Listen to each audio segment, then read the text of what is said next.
আজ থেকে এক সপ্তাহ আগেও বাংলাদেশে এমন ধরনের কথা বলা তো দূরের কথা, চিন্তা করাটাও অনেক কঠিন বিষয় ছিল। তাও নাহিদ রাইট নাও, যিনি বাংলাদেশ সরকারের অন্তর্বর্তীকালীন সরকারের একজন উপদেষ্টা, আন্তর্জাতিক গণমাধ্যমকে দেওয়া রয়টার্সে তার যে বক্তব্য আমার কাছে অনেকটাই মনে হয়েছে যে প্লেয়িং উইথ ফায়ার। আর সেই ফায়ারের নাম হচ্ছে সাবেক প্রধানমন্ত্রী শেখ হাসিনা। বাঘ, মহিষ, ছাগল, গরু যা আছে সবাই এক ঘাটে কিন্তু পানি খাইতো, তিনি সেই পরিস্থিতিও তৈরি করেছিলেন। তো এখন তার পতনের পর বা তার দেশ ত্যাগ করে যাওয়ার পর এই মুহূর্তে তাকে নিয়ে আন্তর্জাতিক গণমাধ্যম আলোচনায় আছে।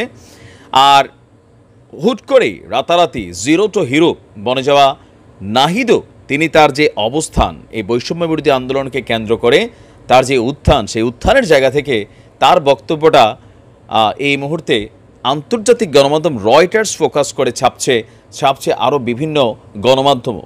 ফোকাসটা দেখেন যে শেখ হাসিনা ইস্যুতে তাকে রয়টার্স প্রশ্ন করেছিল যে আসলে শেখ হাসিনার ব্যাপারে অন্তর্বর্তীকালীন সরকার কী সিদ্ধান্ত নিতে যাচ্ছে বা তার ব্যাপারে কী মন্তব্য আছে। তো সেই রয়টার্সকে দেওয়া সাক্ষাৎকারে বলছে, আমরা চাই শেখ হাসিনাকে গ্রেপ্তার করতে। আর এটা নিয়ে প্রক্রিয়া নিয়ে অলরেডি আলোচনা চলছে। তো প্রক্রিয়াটি নিয়ে কার সাথে আলোচনা চলছে? অলরেডি ভিপি নুরুল হক নূর সহ, কর্নেল অলি সহ আরও অনেকে অনেক মন্তব্য করছেন, বাট তারা তো আর সরকারে নাই, অ্যাজ এ নর্মাল পলিটিশিয়ান তাদের হিসাব আলাদা। বাট উপদেষ্টা নাহিদ তার বক্তব্য হচ্ছে প্রক্রিয়া নিয়ে আলোচনা চলছে কার সাথে? ভারতের সাথে। এখন ভারত সরকার কি আদৌ বাংলাদেশ আওয়ামী লীগের সেকেন্ড হোম, যেটাকে বলা হয়ে থাকে 1975 টু আনটিল নাও, আর এই মুহূর্তে ভারতে বাংলাদেশ আওয়ামী লীগের যেই সকল নেতারা ইউরোপ ঢুকতে পারে নাই, তাদের মধ্যে অধিকাংশ নেতারাই যারা দেশ ছেড়েছে সবাই কিন্তু ভারতেই অবস্থান করছে, কিন্তু শেখ হাসিনার সাথে কেউ কিন্তু দেখা করতে পারছে না। ইভেন আমাদের পুতুল আপাকেও দেখছিলাম, তিনি বলছিলেন যে মায়ের সাথে দেখা করার সুযোগ হচ্ছে না। সামহাউ প্রটোকল ইস্যু হয়তোবা আছে, ভারত সরকার তাকে গোপনে কোথাও সেফটি দিয়ে রাখছে যেন কোনো রকম ঝামেলার মধ্যে তিনি না পড়েন। যাই হোক, এখন ভারত সরকারের সাথে রাইট নাও যেহেতু নরেন্দ্র মোদী গতকালকে দেখলাম যে বাংলাদেশের নবনির্বাচিত কী বলে যে অন্তর্বর্তীকালীন যে সরকার আসছে তাদেরকে সাধুবাদ জানিয়েছেন, তারপরে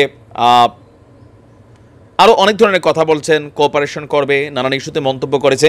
তো সেই জায়গা থেকে ভারত সরকার কি আসলে শেখ হাসিনাকে ফেরত দিবেন? আমার মনে হয় জীবনও দিবে না। আপনি দেখেন তারেক জিয়াকে বা বঙ্গবন্ধুর খনি মেজর ডালিম সহ আরও যারা ছিলেন তাদেরকে কিন্তু আনটিল গত 15 বছরে বাংলাদেশে এনে বিচার করা কিন্তু আসলে সম্ভব হয়নি। কানাডা, ইউকে, তারপর অন্যান্য যে ইউরোপের রাষ্ট্রগুলো তারা ফেরত দেয়নি।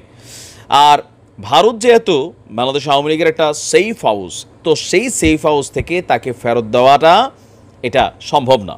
বাট নাহিদ যে প্রক্রিয়ায় বক্তব্য দিচ্ছেন সেই প্রক্রিয়ায় আরও অনেকেই সমর্থন জানিয়েছে। তো নাহিদের বক্তব্য যে কেন শেখ হাসিনাকে ধরে এনে কেন আসলে এই ঘটনা করতে হবে, তার বক্তব্য হচ্ছে যে এই টোটাল পিলখানা থেকে আজকের দিন পর্যন্ত যতগুলো গণহত্যা হয়েছে শাপলা চত্বর A to Z মিলিয়া সকল গণহত্যার দায়ে তাকে আসামি করা হচ্ছে, আর সেখান থেকেই তার বিচারিক প্রক্রিয়া শুরু করতে চায়। আর এর আগে আমরা দেখেছি তারেক জিয়া ইস্যুতেও বাংলাদেশ আওয়ামী লীগের বিভিন্ন নেতা, মন্ত্রী, এমপি, আমাদের সাবেক প্রধানমন্ত্রী শেখ হাসিনা সহ ছাত্রলীগ, যুবলীগ বিভিন্ন জায়গা থেকে তারেক রহমানকে ধরে এনে বাংলাদেশের জমিনে বিচার করবে। ইভেন এটি নিয়ে কূটনৈতিক অনেক সহযোগিতা চাওয়া হয়েছিল। But at the end of the day যারা এরকম পলিটিক্যাল লিডার, রাষ্ট্রপ্রধান থাকেন অথবা সামহাউ তাদের ফ্যামিলি মেম্বার থাকেন, এটা কিন্তু এত সহজে আসলে ফিরিয়ে আনা যায় না। তো নাহিদের এই ধরনের বক্তব্য এই মুহূর্তে আগুনের মধ্যে ঘি ঢালা, বিশেষ করে বাংলাদেশ আওয়ামী লীগের যে সকল অসাধু নেতাকর্মীরা ছিল যারা লুটপাট করে দেশ থেকে ধরেন রাষ্ট্রটাকে ঘোগলা করছে, তারা ডরে পালাই গেলেও যারা এদেশে এখন অবস্থান করছে, রাজনীতিরে ভালোবাসছে, স্বচ্ছতা নিয়ে কাজ করছে, অভিমান ছিল, তারা নাহিদের এই বক্তব্যগুলো নিয়ে তারাও তাদের জায়গা থেকে প্রটেস্ট করছেন। তো নাহিদের পরিচয় সম্পর্কে আপনাদেরকে আরেকটু তথ্য দেই। এখানে আমরা অনেকেই ভাবছিলাম যে নাহিদ সম্ভবত রানিং ঢাকা ইউনিভার্সিটির ছাত্র, আমি কিনা জানি না, কারণ তার সম্পর্কে আমরা দেখলাম বাংলাদেশের প্রথম সারি গণমাধ্যম নাহিদ ইসলাম সম্পর্কে দেওয়া আছে জন্ম 1998 সালে ঢাকার অদূরে ফকিরখালীতে, তার ডাকনাম হচ্ছে ফাহিম।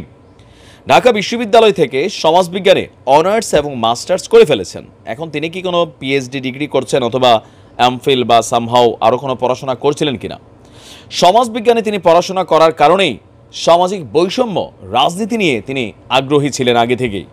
2019 সালে বিপি নুরুল হক নূরের যে ডাকসু নির্বাচন, সেখানেও কিন্তু নির্বাচনে অংশগ্রহণ করেছিল।